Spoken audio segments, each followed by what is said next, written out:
Assalamualaikum semuanya.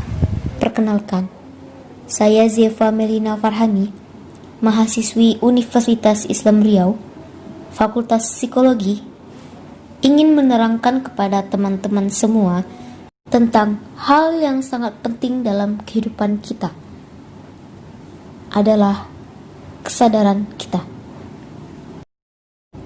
Menakjubkan namun sukar untuk kita pahami, itu adalah dia, kesadaran.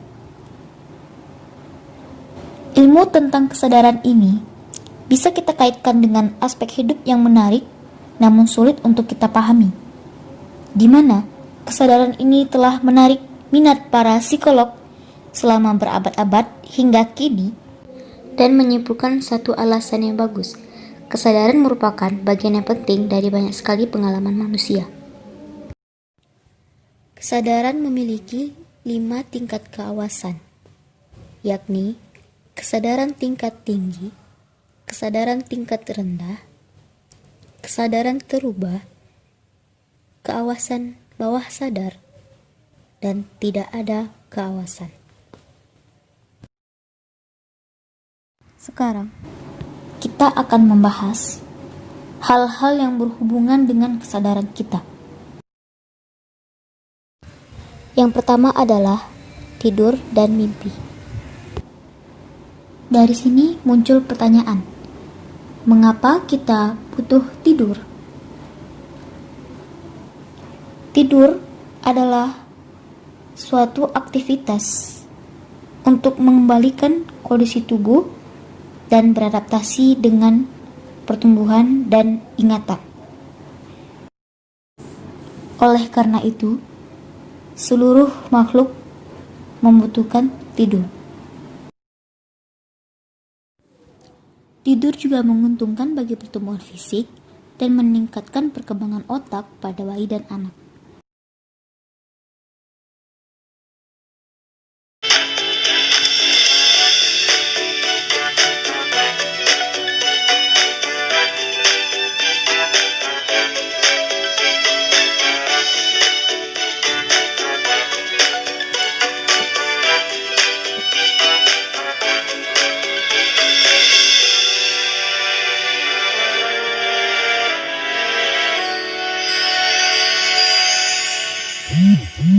Kita masuk pada bagian terakhir dari tidur, adalah gangguan tidur. Sekarang, banyak orang yang menderita gangguan tidur yang tidak terdiagnosis ataupun tidak tertangani. Walaupun begitu, mereka tetap harus bergelut melewati hari-hari mereka. Mereka tidak termotivasi dan merasa sangat lelah. Beberapa masalah tidur itu adalah, yang pertama, insomnia, yakni ketidakmampuan untuk tidur, yang mencakup kesulitan untuk tertidur, selalu terbangun di malam hari ataupun terbangun di dini hari yang terlalu dini. Yang kedua, berjalan dalam tidur dan mengigau, atau bahasa Latin somnambulisme, adalah istilah resmi untuk berjalan dalam tidur. Banyak ahli yang percaya bahwa penderita somnambulisme ini hanya berpura-pura. Namun, somnambulisme terjadi ketika tahap 3 dan 5. Biasanya pada awal malam, ketika seseorang tidak bermimpi, tidak ada yang benar-benar abnormal tentang berjalan dalam tidur, adalah aman untuk membangunkan seseorang yang berjalan dalam tidur. Malah mereka seharusnya dibangunkan, karena mungkin membahayakan diri mereka berkeliling di kegelapan. Perilaku aneh lainnya dalam tidur adalah mengigau. Bila Anda menginterogasi pengigau, dapatkah Anda mengetahui apa yang mereka lakukan? Mungkin tidak, walaupun berbincang-bincang dengan Anda dan memberikan pernyataan-pernyataan yang relatif koheren, mereka tetap tertidur lelap. Dengan demikian, bahkan jika pengigau meracau, dan merespon pertanyaan Anda. Jangan harap Anda akan mendapatkan jawaban yang akurat dari mereka yang sedang tidur sambil mengigau. Yang ketiga adalah mimpi buruk dan teror malam. Mimpi buruk atau nightmare adalah mimpi yang mengerikan, di mana membangunkan kita dari tidur. Isi mimpi buruk tersebut berkisar pada bahaya dikejar-kejar, dirampok, dibunuh, atau dilempar ke jurang yang dalam. Selanjutnya, teror malam atau night terror ditandai oleh rangsangan tiba-tiba di dalam tidur, oleh rasa takut yang sangat kuat, diiringi oleh sejumlah reaksi fisiologis seperti cepatnya detak jantung dan nafas, teriakan keras, nafas yang berat, dan pergerakan. Itulah yang terjadi jika seseorang mengalami teror malam. Tidak seperti mimpi buruk, teror malam terjadi ketika gelombang lambat pada tidur. Teror malam memuncak pada usia 5 hingga 7 tahun dan berkurang setelahnya. Kita lanjut kepada mimpi. Banyak terdapat variasi budaya dan gender sehubungan dengan mimpi. Masyarakat menganggap bahwa mimpi adalah kenyataan atau hal-hal spiritual daripada masyarakat dan budaya modern. Namun, menurut pandangan Freud, mimpi mempresentasikan simbol-simbol harapan tidak sadar. Sedangkan teori mencoba menjelaskan tentang mimpi dalam tataran yang sama dengan konsep-konsep kognitif yang digunakan dalam pikiran ketika terjaga.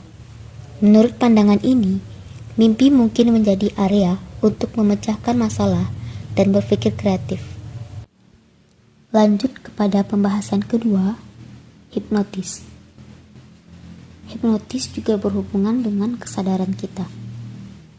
Arti hipnotis sendiri, keadaan psikologis atau mungkin atensi dan kepekaan yang berubah saat individu secara tidak sadar sangat respektif terhadap berbagai sugesti.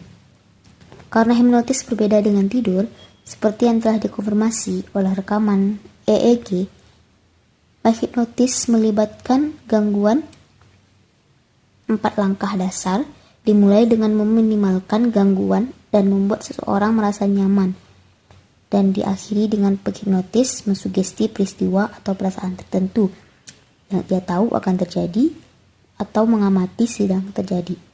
Hipnotis ini digunakan secara umum dalam psikoterapi maupun medis.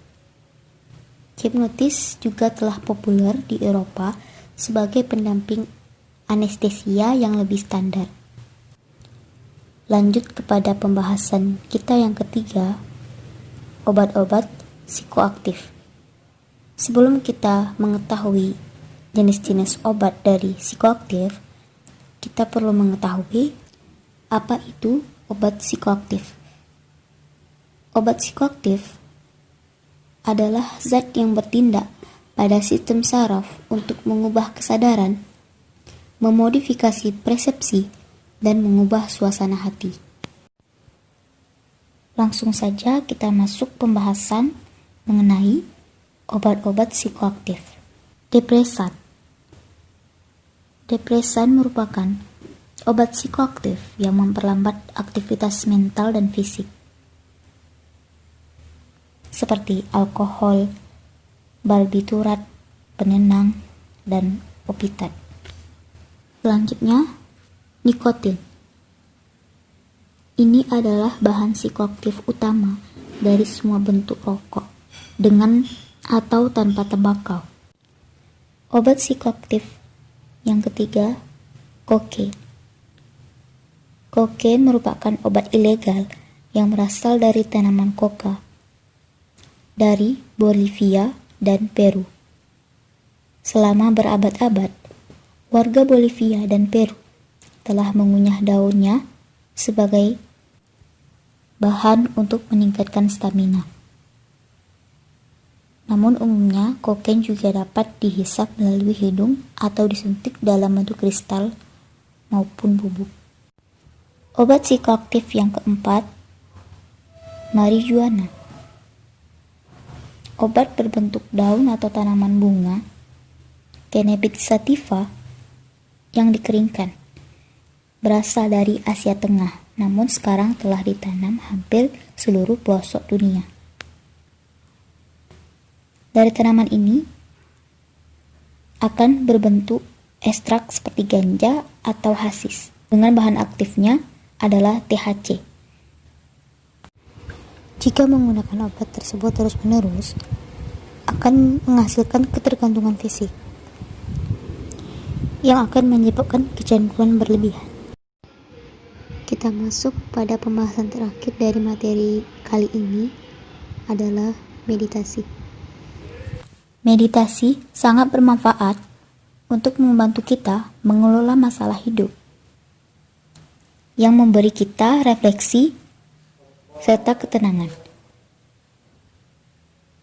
Meditasi juga dapat membantu kita dalam menghadapi berbagai gangguan psikologis dan fisik. Meditasi memberikan kita sistem kekebalan tubuh.